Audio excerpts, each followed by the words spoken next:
Westview Media was started back in 2000 as the Westview Community Newspaper. And it was started with the intent of highlighting the positive stories of our community, particularly Poplar Grove on the west side of Salt Lake City. We were tired of all of the negative media that were focusing on crime or dropouts or negative things that were happening. And this was contributing to a negative stereotype of our community. We felt we were really being misrepresented and overlooked, and that a lot of the positive aspects of our community was being overlooked. What the paper is about is providing an outlet or a forum for residents to tell their own stories in their own voice.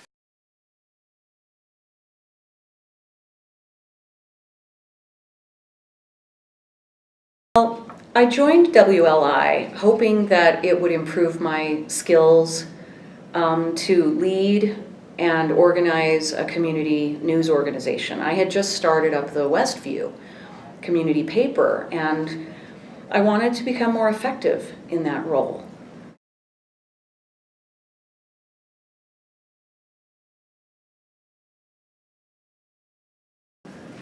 So I took the WLI class in 2004, and we took the class as individuals. So I didn't have a group to work on my project with. But I learned after that it was crucial to work with other people in community organizing, because if all of the work is done by one individual, there is a huge danger of burning out, and also it doesn't grow and it doesn't continue. It's not sustainable for just one person to be doing most of the work. So one example of the importance of partnerships that I learned is when the Valley Journals came into the Salt Lake area. They were a well-established news organization, community newspaper company with a large budget, lots of money, lots of employees and staff. And I was worried when they came into the area. Now, before I took the WLI, I probably would have been really discouraged and probably given up when I heard that they were coming in. But because of the WLI, I learned about the importance of partnering. And so I called up the editors and the publishers of the Valley Journals and explained to them that we were a community grassroots newspaper that had been operating for a few years, and wondered if we could partner in some way. And that led to a really wonderful partnership for a whole year, where they covered all of the expenses and all of the business end of things, and we expanded our circulation. I don't think I would have had the confidence to do that if it were not for the WLI.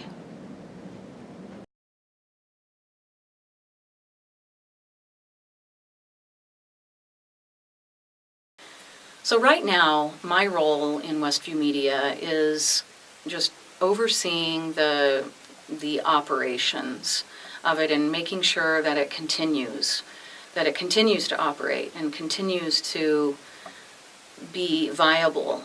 So I look at ways to bring resources to Westview Media to keep it alive. I am just really trying to find ways to keep this sustainable and to keep it going by involving a lot of volunteer student interns and partnerships.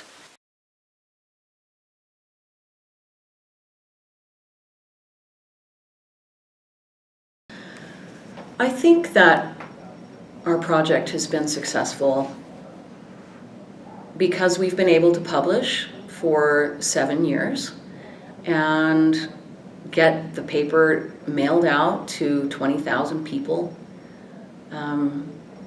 So to me, that's successful. But I think the real measure of success would be if this could continue on in a sustainable way, if I weren't involved, to create a sustainable organization that would continue on, for the community for years and years to come.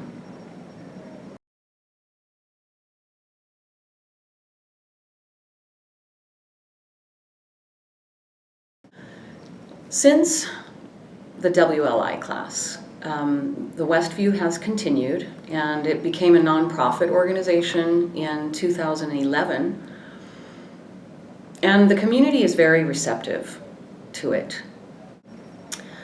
Well, community members have said that they really like the paper because it includes them in their community in ways that they haven't felt included before.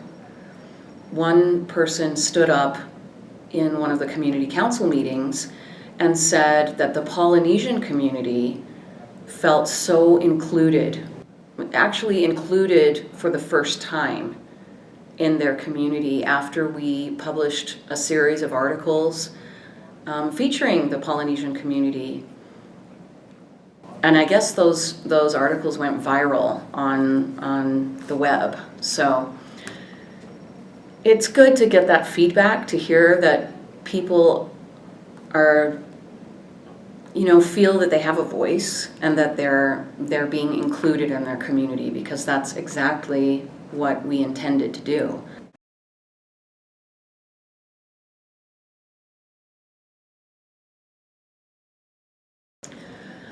I think the best thing about the Westview is interacting with neighbors and community members and hearing their stories and allowing those stories to be told. Sharing, providing a space where those stories are shared to the broader community.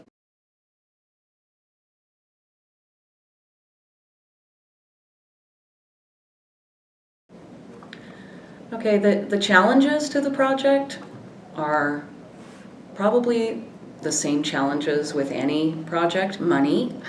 Funding is a challenge, and to keep it sustainable, you have to have a good business model. And so having someone with a good business sense would be really helpful. I have a vision and like to connect with neighbors, but when it comes down to budgets and projections and those types of things, that's just not my forte. So getting those types of people involved and getting a sounder business plan is a challenge.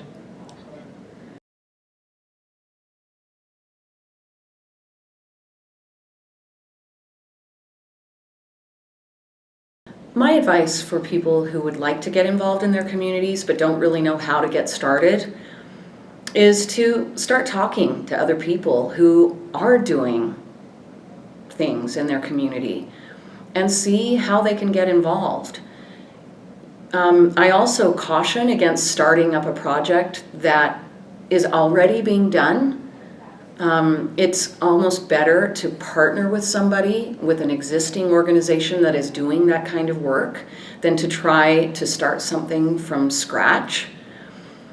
But if you have an important idea that isn't being addressed already, start small. Start by talking with people and getting support.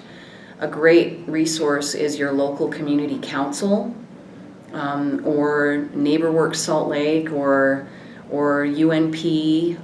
You could join the WLI and work on a project there and develop it. But it's important to reach out to others and try to find out what is already being done, and also to garner support for your project.